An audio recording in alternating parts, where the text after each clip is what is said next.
안녕하세요. 오늘도 사연살롱을 찾아주셔서 감사합니다. 저는 서울 광진구에 사는 40대 초반이고 결혼 12년에 접어든 여성이에요. 초등학교 다니는 딸을 하나 뒀고 직장맘이고요. 직장이라고 해도 제 개인 사업체인데 20대 중반부터 해서 벌써 15년이 넘어가네요. 아이 키우고 집안일에 회사일 하면서 밖에 잘 못 다니는 제게 사연살롱은 큰 낙이기도 하고 제 취미가 돼버렸어요. 다양한 사연을 들어보니까 세상에는 별별 사람이 다 있구나 하는 생각도 드네요. 어쩜 저런 일이 있을 수 있지? 하고 놀랄 이야기들도 있고요. 그런데 가만히 생각해보니 저도 황당하다면 황당한 세월을 보냈더라고요. 그래서 오늘은 이렇게 마음먹고 사연을 보내게 되었어요. 저는 원래 시어머니와 잘 지내다가 작년부터 연락 안 하고 살고 있어요. 명절이며 행사며 인사도 남편만 하지 저는 안 가고요. 이건 남편이 전적으로 동의한 거라 당분간은 시댁에 갈 일이 없을 것 같아요. 나이 많은 시댁 어른들한테 모질게 하지 말라는 분도 계시겠지만 저도 처음부터 이러지는 않았어요. 시어머니가 저한테 한 일은 이혼까지 생각할 만큼 저를 괴롭게 했거든요. 시어머니도 그걸 나중에 알게 됐는데요. 그럼에도 사과는 하지 않더라고요. 자기도 그때는 그럴 수밖에 없었다나요? 아무리 나이 많은 윗사람이어도 아랫사람에게 사과할 일은 해야 되지 않나요? 저는 그렇게 생각해요. 저희 시댁도 저희 집도 정말 감쪽같이 속은 일이 있긴 해요. 바로 그 일 때문에 지금처럼 사이가 벌어졌고요. 그럼 왜 제가 시어머니와 연락을 끊고 사는지 차근차근 말씀드려 볼게요. 결혼 전 양가 인사를 하고 상견례를 할 때부터 시댁도 친정도 서로 얼굴 붉히는 일 없이 무난했어요. 속마음은 어땠는지 몰라도 친정 부모님도 남편 정도면 괜찮은 사윗감이다 하셨고 시댁에서도 저를 좋게 봐줬고요. 딸이 태어났을 때도 시어머니는 저를 닮아 예쁜 손녀를 봤다며 기뻐하셨어요. 유별나게 사이좋은 고부지간은 아니었지만 무난히 지내는 편이었어요. 저도 시댁의 며느리로서 할 만큼 했고요. 남편은 공무원이고 시동생은 대기업에 다녔어요. 남편보다는 시동생 연봉이 더 높았고 잘 나가기도 했어요.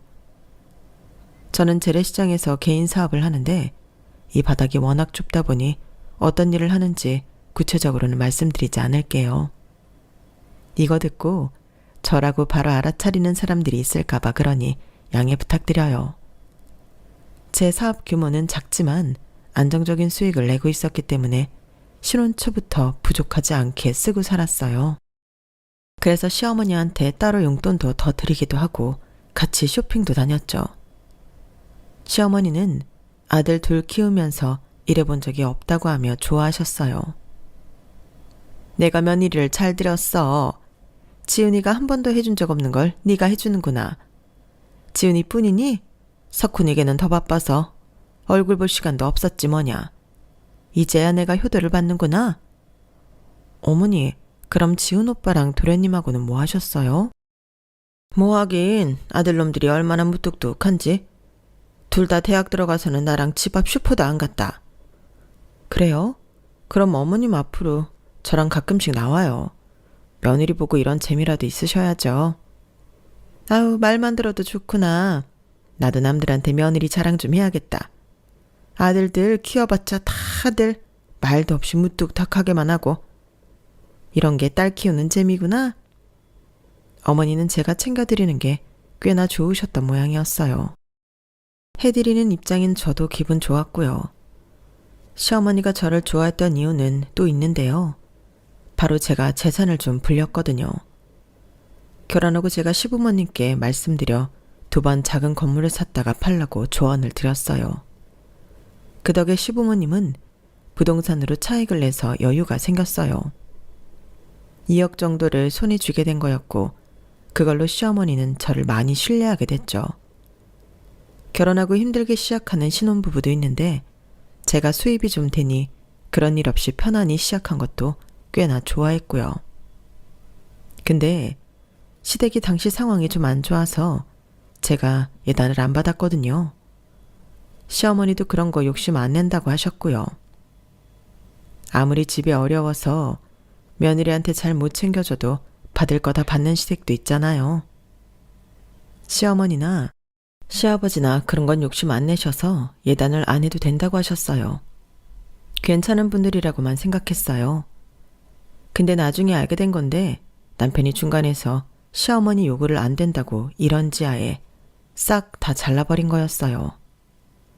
해주는 거 없으면서 바라지 말자고 아주 강하게 나갔다는 거였어요. 어쨌든 저희와 시댁은 별 문제 없이 잘 지냈는데 그러다가 한번 트러블이 생긴 적이 있어요. 딸아이가 5살이 되면서 이사를 가기로 했고 이왕 이사하는 거 아이 학교 보낼 생각까지 하자고 좀 좋은 동네를 알아봤어요. 평수도 살던 데보다 큰 걸로요.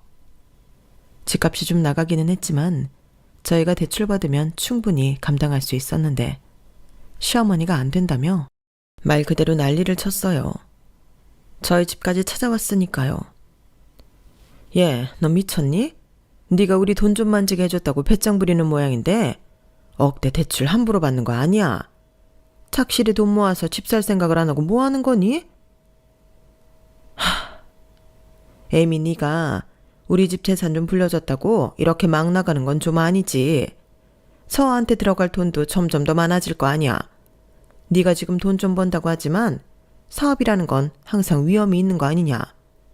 너 그러다가 우리 지훈이 등골 빼먹는 거 아니야?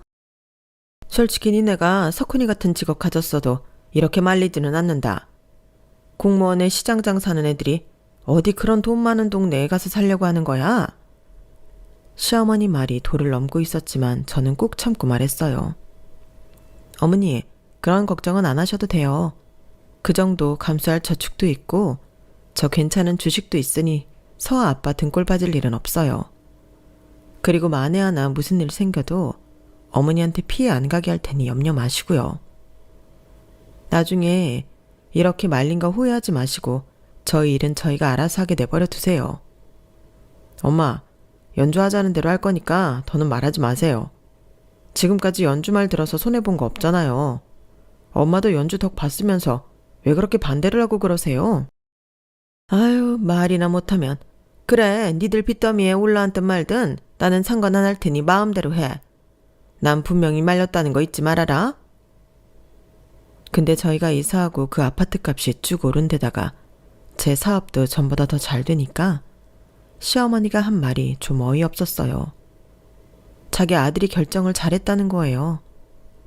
어쨌든 저는 기회를 놓치지 않으려 그 아파트를 팔고 좀 더 괜찮은 동네에 지은 지 5년 이내 아파트로 이사를 갔어요. 그러면서 처음 대출받은 거 갚았고요. 시어머니는 그걸 보더니 자기한테도 정보 좀 달라고 해서 제가 시댁이 이사 갈 만한 데를 알려줬어요. 시댁이 이사를 하고 난 후 또 값이 오르니 시어머니도 아주 싱글벙글 하더라고요. 남편은 시어머니한테 이제 제가 하는 거에 태클 걸지 말라며 한 소리 하더라고요. 그리고 저한테도 고맙다는 거였어요. 솔직히 엄마가 석훈이랑 나 은근히 비교하고 자존심 상하게 할 때 많았거든. 근데 연주 니 덕에 내가 그거 다 극복한다. 고맙다 내 마누라. 시어머니도 제 덕분에 돈재미를 본 게 한두 번이 아니니 저에게 돈 문제만큼은 아무 말도 안 하게 됐어요. 저는 시댁의 용돈도 전보다 더 드리면서 우리만 잘 살자고 하는 거 아니라는 걸 보여줬죠. 그리고 저는 신혼 초부터 시댁 제사 지내는 거 아무 말 없이 잘 따랐거든요. 친정도 제사를 지내니 그저 당연하다 여긴 게 있어요. 시아버지는 제가 요즘 젊은 사람 같지 않게 제사 일도 척척 알아서 잘한다며 엄청 좋아하셨어요. 시동생보다 제가 더 자기네 집안 사람 같다나요? 그도 그럴 게 시동생은 자기 편한 대로 하는 사람이어서요.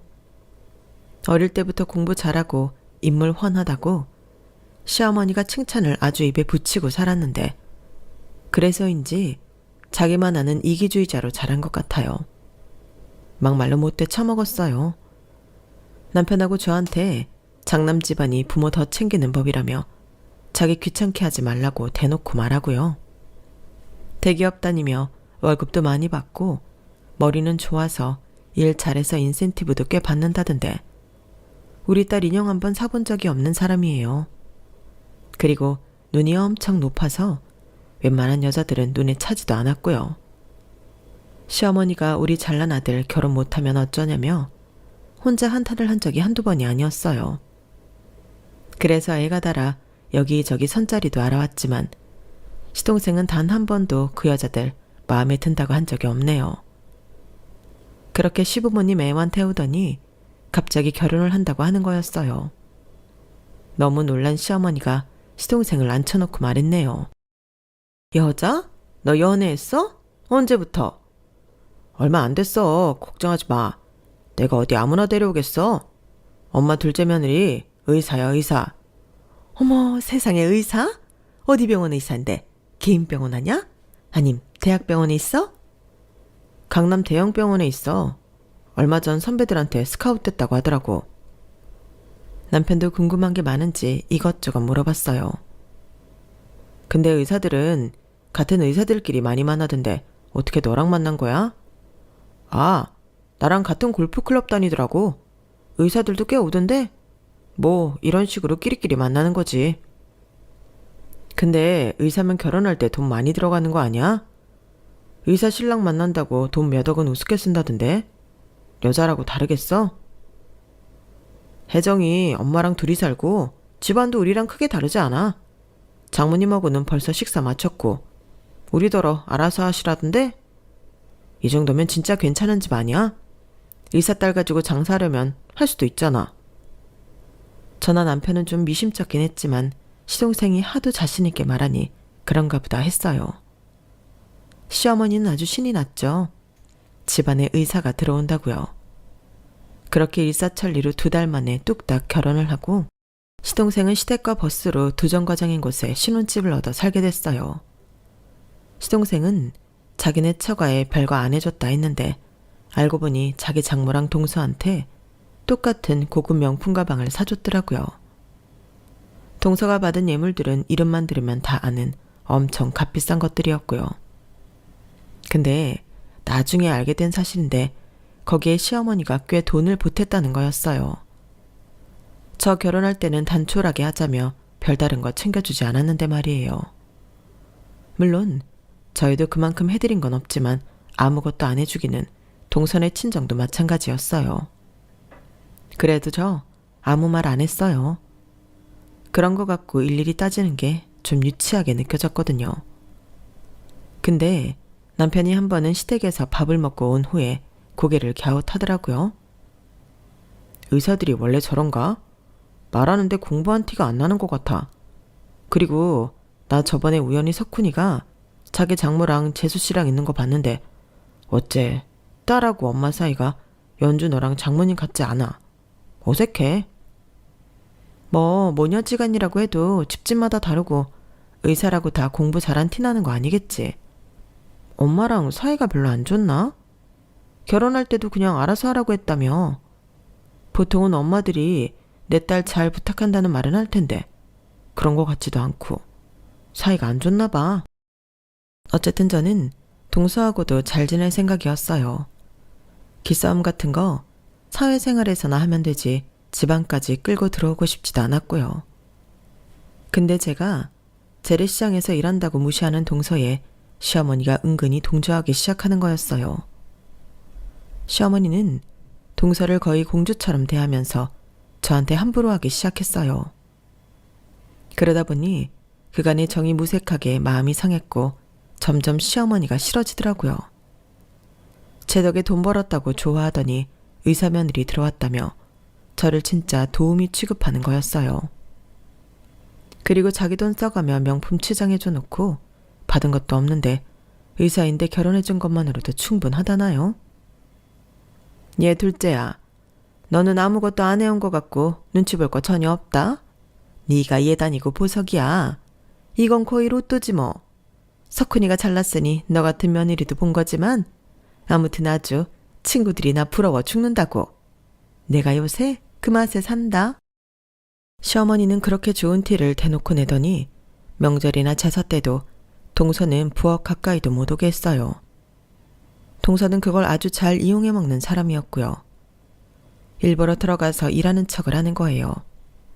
하지도 않다가 시부모님 나오면 앞치마 매거나 싱크대 앞에 서서 접시 들고 있어요. 그러면 시어머니가 거의 뜨다시피 와서 말리는 거죠. 거의 한편의 시트콤이라고나 할까요? 둘째, 너 거기서 뭐하냐? 이리 와서 앉아라. 네가 무슨 집안일 한다고 해. 여기 집안일 잘하는 사람 있는데 너까지 나설 필요 없다. 너는 그냥 앉아서 나랑 과일이나 먹으면 된다. 서아이미 너 얼른 설거지 마치고 나가서 둘째 좋아하는 레모네이드? 그거 좀 사와라. 응? 얼른 해. 오늘따라 왜 이리 꾸물거려? 그렇게 제가 설거지를 마치고 레모네이드를 사오면 동서는 제가 앞에 놔줄 때까지 꼼짝도 안 하고 있다가 말로만 이러더라고요. 형님, 제가 너무 민망하네요. 어머니 정말 왜 저러시는지 모르겠어요. 그래도 형님이 집안일을 너무 잘하셔서 제가 마음이 한결 편해요. 그래, 많이 먹어. 말이야 그렇게 했지만 제 속이 편한 건 아니었어요. 시어머니가 동서를 더 좋아했던 건 명절이나 행사 때 친정은 안 가도 시댁에 오더라고요. 그러니 제가 친정 가는 것까지 눈치를 주려고 하셨어요. 하지만 그건 시아버지가 뭐라고 하셔서 안 하기는 했지만요. 동서 말로는 친정이 멀어서 자기는 병원 당직도 있는데 왔다 갔다 하다 보면 피곤하기만 하다는 거였어요. 저는 좀 이상했어요. 동서, 병원 강남 땡땡 아니야? 거기 명절 때 무조건 놀지 않아? 나 예전에 가봤는데.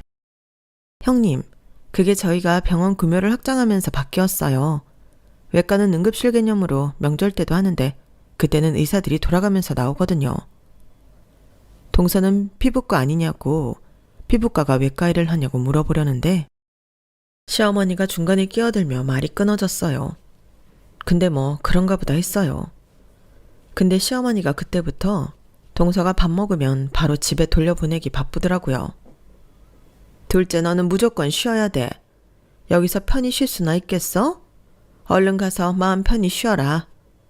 얘 첫째야, 너는 애들 이모님 댁에 좀 가자꾸나? 네, 지금이요? 어머니, 저 친정 가봐야 된다고 말씀드렸잖아요. 너는 지척에 있는 친정 뭘 그리 못 가서 안달이니? 네 동서는 멀어서 가보지도 못하는 친정인데. 그래서 네가 지금 지훈이 석훈이 이모한테 인사를 못 가겠다는 거냐? 아주 네가 이제 배짱이다. 앞으로 우리 죽으면 제사도 안 모시겠어. 동서가 들어오기 전까지는 저 친정에 가는 거 말 한마디 한 적 없는 시어머니였어요. 그런데 이렇게나 변하다니 서럽기도 하고 화가 나더라고요. 솔직히 시어머니는 저희 딸 단 한 번 제대로 봐주신 적 없었어요. 친정 부모님이 알아서 다 봐주셨죠. 그렇다고 밑반찬을 한번 해준 적 있나요? 전혀 아니에요. 제가 돈 벌게 해줬으니 그동안 입 다물고 가만히 있었구나 하는 생각이 드니 참 서글프더군요. 시어머니는 시동생 신혼집에 가서 손수 청소까지 하실 만큼 지극정성이었어서 더 속상했어요. 반찬은 기본이었고요.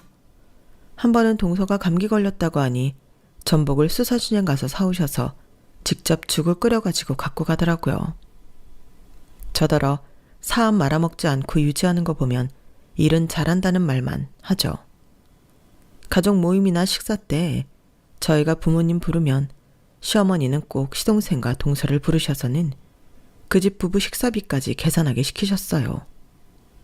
그래놓고 시어머니는 동서랑 같이 5성급 호텔로 호캉스 가셔서는 저희 가족한테는 비밀로 했더라고요. 동서가 실수를 해서 제 앞에서 말하다가 알게 된 일이었죠. 그런데도 시어머니는 표정 하나 바뀌지 않더라고요. 시어머니는 동서가 들어온 뒤부터는 완전 동서에게 빠져서 저한테 정말 함부로 대했어요.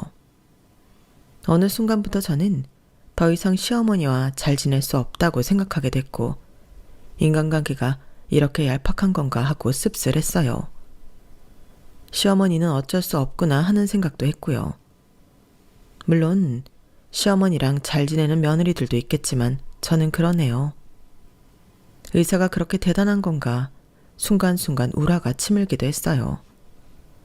시동생은 자기만 아는 성격이라 남한테 뭐 하나 해주는 걸 본 적이 없어서 그건 자기 부모님한테도 마찬가지였어요.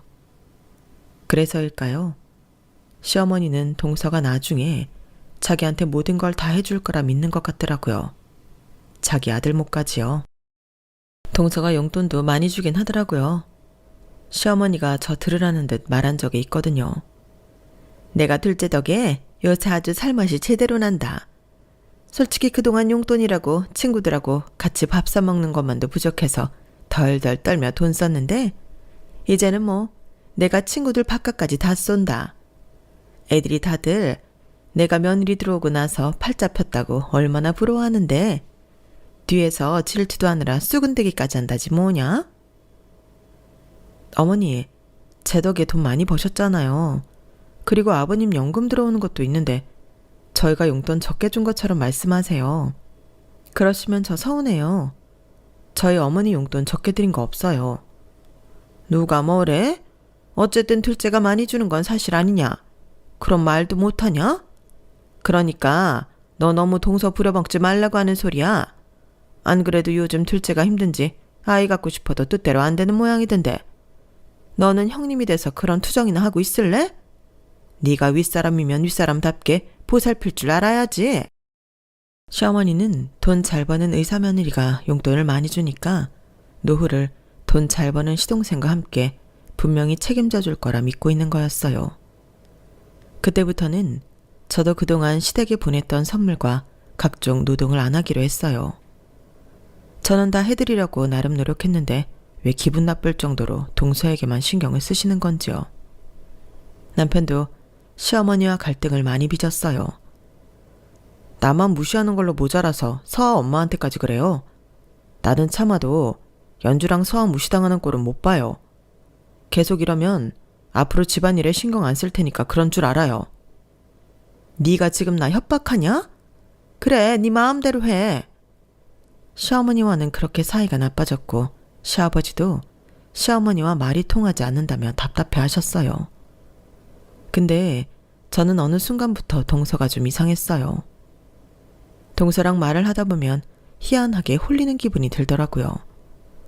이상한 점이 한두 개가 아니었고요. 무슨 말이냐면 시어머니도 시동생도 동서가 일하는 병원에 가본 적이 없다고 했는데요. 시동생은 병원 근처도 가보지 않았더라고요. 어떻게 그럴 수 있나 싶었는데 동서가 일하는데 찾아오는 걸 싫어해서라는 거였어요. 한 번은 시어머니가 간단한 수술을 해야 해서 동서 병원에 가시라고 했더니 동서가 안 된다고 극구 반대하는 거였어요. 어머니, 원래 병원에 의사 가족들은 안 와요. 주변에서 무슨 특별 대우할까봐 다 곤두서서 지켜본다고요. 제가 뭐 해드릴 수도 없고요. 그러니까 마음 편히 다른 병원으로 가세요. 제가 잘 아는 정형외과 예약해 놓을게요. 에이, 그래도 엄마가 혜정이 너 있는 병원에서 수술하면 마음 놓이고 좋지. 골프클럽 의사들은 보면 자기네 가족들 병원 갈 일 있으면 꼭 자기들 병원으로 오라고 하던데 왜? 우리가 덕 보는 게 싫어? 그래, 둘째야. 나도 의사 며느리 덕 좀 보자. 응? 하지만 동서는 너무한다 싶을 만큼 칼같이 거절했어요. 지금은 아닌 것 같아요. 저도 병원 내에 입지가 있잖아요. 어머니, 제가 정말 곤란해요. 다음번에 혹시 다른 일로 병원에 올 일 있으시면 그때는 봐드릴게요. 솔직히 시댁 식구들이 제 직장까지 찾아오는 건 싫어요. 어머니, 저 분명히 말씀드렸어요. 시어머니는 결국 동서한테 밀려서 다른 병원에서 수술을 받았어요. 그런데 시어머니가 병원비를 시동생이 알아서 부담한대서 웬일인가 했거든요. 아니나 다를까 남편이 와서 열받아 말하더라고요. 진짜 황당해서 말이 안 나온다. 오늘 석훈이한테 엄마 병원비 얘기 꺼냈더니 뭐라 그러는 줄 알아? 글쎄 돈이 없대. 그러니까 우리 덜어내란다. 아니 그게 무슨 소리야? 서방님하고 동서가 내기로 한 거 아니었어? 내 말이 집도 있고 외제차 끌고 다니는 놈이 돈 없으니까 나보고 내래. 아니 대기업 다니고 의사인데 그게 말이 돼? 그래서 좀 꼬치꼬치 캐물었더니 어디 투자해서 물려있다나? 그것도 재수 씨가 돈을 더 끌고 와야 된다고 했대. 뭘 투자했냐고 하니까 그것도 제대로 말 못하고 갖고 있던 거 죄다 쏟아부었대. 참네. 재수 씨 말만 믿고 그런다는 게 도대체 이해가 안 되네. 동서는 병원 때문에 바쁘다고 시댁에 와서 제대로 있다 가지도 않는데? 참 이상하네. 투자야 뭐 할 수도 있지. 서방님 돈을 전부 넣고도 더 끌어오라니까 하는 거지. 투자는 그렇게 하는 게 아닐 텐데. 서엄마 가만히 있어봐. 내가 좀 알아봐야겠어. 아휴, 석훈이 저게 똑똑한 줄 알았더니 그게 아니었나? 진짜 어떻게 살고 있는 건지 모르겠네. 남편이 걱정하는 말을 들으니까 저도 걱정이 되더군요.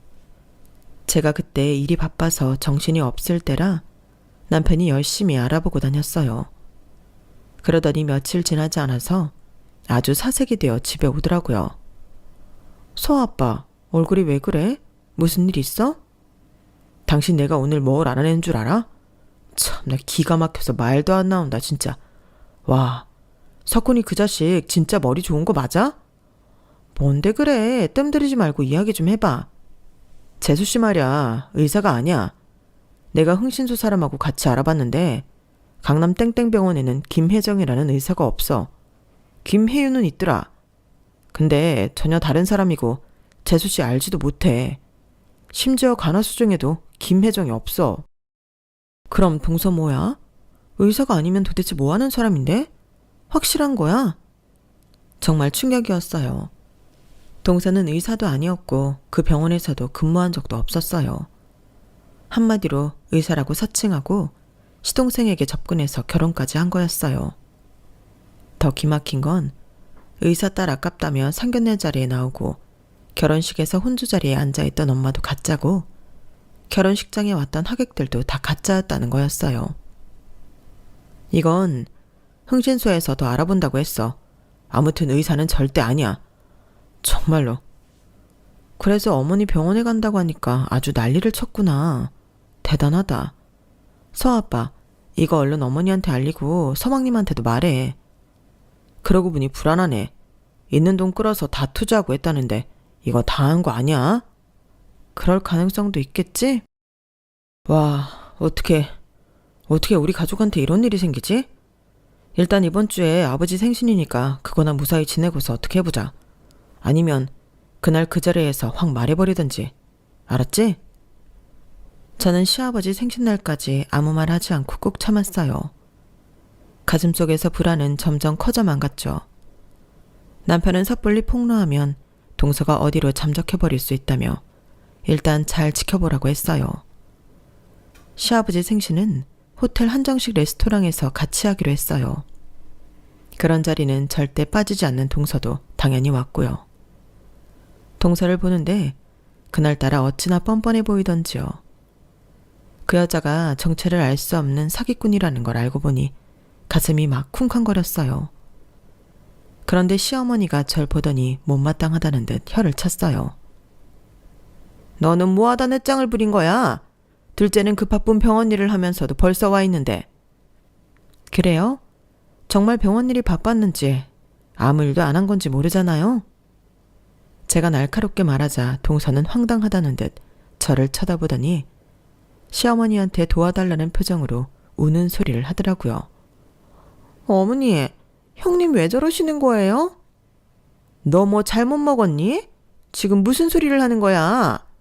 아니 내가 정말 이런 데서 교양 지키고 싶었는데 너 둘째한테 무슨 억하심정 있니?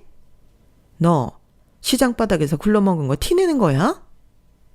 그러더니 시어머니는 손가락으로 제 가슴길을 쿡쿡 찌르는 거였어요. 그러자 마침 온 남편이 시어머니를 뜯어 말렸어요. 그러는데 동서가 나한테 빈정거리며 이렇게 말하는 거였어요. 형님은 돈도 못 벌면서 바쁜 척 하시네요? 그 말을 듣고 저는 더 이상 참을 수 없었어요. 그래서 휴대폰을 꺼내 시어머니한테 보여줬죠. 거기에는 동서가 투자자 설명회를 하는 모습이 찍혀 있었어요. 이 사람 의사도 뭣도 아니에요. 사기꾼이라고요. 서방님 돈 전부 뜯어냈고 지금도 이렇게 투자랍시고 사기치고 다니는 사람이요. 서엄마, 여자 꽉 잡아. 지금 경찰 오니까 이리 와서 잡아. 호텔은 한순간에 아수라장이 됐고 동서는 도망치려다 저한테 붙잡혀서 꼼짝을 못했어요. 시어머니는 이게 다 뭔지 몰라 얼굴이 시뻘개져 있었고요. 남편은 시어머니한테 말했어요. 엄마, 석훈이가 있는 돈 없는 돈 전부 재수씨가 투자하자는 대로 했다길래 너무 이상해서 다 알아봤어요. 땡땡 병원에는 김혜정이라는 의사도 간호사도 그냥 직원도 없어요.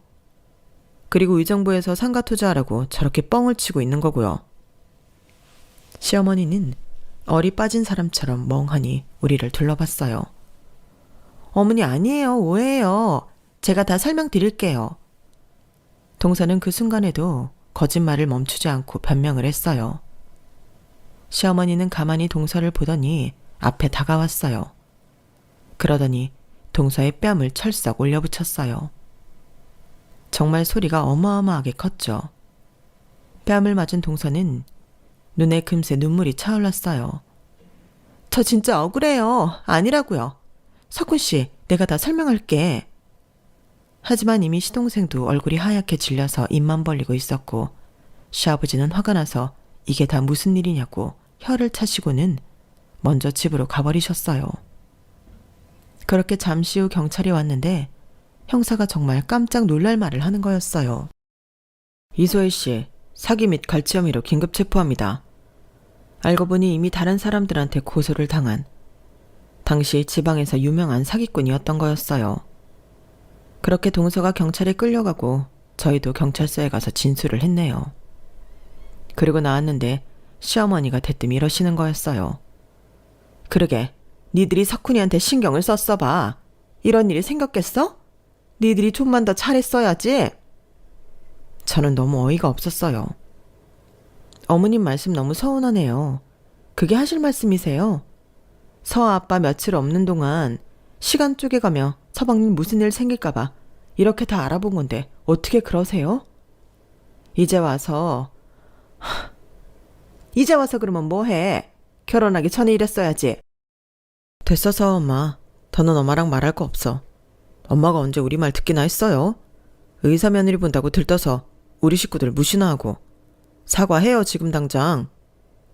하지만 시어머니는 더 꼿꼿하게 우리를 쳐다보며 말했어요. 내가 왜? 나도 피해자야? 큰아들이 똑똑하지 못해서 생긴 일인데 내가 왜 사과를 해? 아무튼 나도 전혀한테 물린 돈 있는데 그거 못 찾는 건 아닌지 모르겠네. 네? 엄마도 투자한다고 돈을 줬어요? 아니 어떻게 그런 짓을 해요? 서엄마가 어떻게 불려준 돈인데? 시끄러. 그러니까 그 돈 받을 수 있는지 그건 알아보라고. 시어머니가 악을 쓰자 남편은 아주 작정을 한 듯 제 손을 딱 잡고 이렇게 말했어요. 됐어요. 이제 엄마하고 끝이에요 우리. 그런 줄 알아요. 앞으로 우리 찾지 마세요. 엄마 돈 찾던 말던 우리가 알 바 아니라고요. 가자. 엄마 혼자 알아서 하시라고 해. 저놈 하는 짓 좀 봐. 저러니 평생 칠푼이처럼 살지. 네, 저는 칠푼이라 재수씨 사기꾼인 거 알아냈고요. 어머니는 대단하셔서 그런 년한테 돈 뜯기셨습니다. 잘하셨어요. 저희와 시어머니는 최악의 끝을 맺고 말았어요. 동서는 이소혜라는 여자였고 경남 지역에서 사기를 치다가 도망쳐서 서울까지 온 거였다고 했어요. 경남에서 사기친 돈으로 골프클럽에 다니며 또다시 사기칠 사람을 물색하다가 허영심 많은 시동생을 보고 찍은 거였고요. 그런 얘기를 경찰에서 다 진술했다고 하더군요. 그 여자는 돈을 거의 탕진해서 통장에는 230만 원밖에 없었다고 해요. 시어머니한테 매달 주던 돈은 시동생한테서 투자 명목으로 받았던 돈들이었고 나머지는 아주 흥청망청 쓰고 살았더라고요. 시아버지는 시어머니랑 이혼한다고 했는데 시어머니가 싹싹 빌어서 이혼만은 면했는데요. 대신 따로 혼자 나가서 살라고 해서 집에서 나오시게 됐어요. 동서 때문에 집안이 완전 풍비박살이 난 거죠. 그러고 났는데 시어머니가 이제는 저한테 돈을 달라고 하시더라고요. 나 거기 투자한다고 대출받은 것도 있어서 갚아야 돼. 그러니까 그 돈은 네가 좀 해다오. 날 어떻게 생각하는지는 알겠다만 그래도 네가 첫째라면 나는 모셔야 되지 않겠니? 아니요, 어머니. 저 그렇게 못해요. 어머니 저한테 어떻게 하셨어요? 그날도 저더러 뭐라고 하셨는지 아세요? 시장에서 굴러먹었다고 했어요. 왜 그런 돈을 달라고 하세요? 어머니 어디 가서 고상한 돈 받아다 쓰세요. 저 어머니 못 모시고 살아요. 정 들어오신다고 하면 저 서아 아빠한테 이혼하자고 할 거예요. 서아 아빠가 저랑 살까요? 어머니랑 살까요? 어쩜 그러니? 세상에 이런 며느리는 없는 법이야. 그냥 없는 셈 치세요. 제가 뭘 해도 어머니 눈에 곱게 보이겠어요. 저 다시는 어머니 안 볼 거니까 그렇게 아세요. 그러자 시어머니는 길길이 날뛰었어요. 이 못된 게 말하는 거 봐. 니네 친정도 똑같이 당할 줄 알아. 이 못된 거사. 아니요. 우리 엄마 아빠는 지금껏 저희한테 베풀기만 하셨거든요. 그러니까 절대 그런 일 안 당하실 거예요. 사람은 다 자기가 한 대로 받는 법 아니겠어요? 그럼 이만 저 가보겠습니다. 그렇게 카페를 나온 저는 집에 왔어요. 남편도 저한테 잘했다고 하더라고요. 그런데 시동생이 찾아와서 남편한테 돈을 달라고 하는 거였어요. 남편도 시동생하고 격하게 싸웠죠. 결국 남편 입에서 가족도 아무도 보지 않겠다는 말이 나왔어요. 다시 나 찾지 마. 내가 그 집 장남 노릇 다시는 하나 봐. 너만 챙기던 엄마 네가 알아서 잘 모시고 살고 돈도 네가 다 해결해. 알았어? 진짜 징글징글하다. 아무리 가족이라지만 이건 아니지. 다시는 보지 말자. 제발 좀. 어? 결국 시동생의 결혼은 동서가 구속되고 이혼하며 끝이 났고 시어머니와 시동생은 엄청난 빚을 지게 되었어요. 시아버지는 절대 갚아주지 않는다고 하시고 둘 다 내쫓았고요. 저희는 시어머니와 시동생과 저령과 마찬가지로 연락을 끊게 되었어요. 그렇게 살다 보니 남편은 지금처럼 편할 데가 없다고 하더라고요. 저희는 매주 일요일에 시아버지를 찾아뵙고 같이 식사도 하고 집안일도 도와드리고 있어요. 시아버지는 저나 남편한테 몹시 미안해 하셨어요. 평생 시어머니한테 잡혀 사셨던 분인데 마지막에 이런 용기를 내신 게 정말 놀라웠죠. 저희가 시아버지는 마지막까지 잘 모시기로 했네요. 저의 사연은 여기까지고요. 다들 제 사연 어떻게 생각하시는지 댓글로 많이 남겨주세요. 그럼 들어주셔서 감사해요. 다들 행복하세요. 여러분, 사연 댓글에 응원과 현명한 조언 부탁드려요. 좋아요와 구독은 저에게 큰 힘이 됩니다. 오늘도 좋은 일 가득하세요.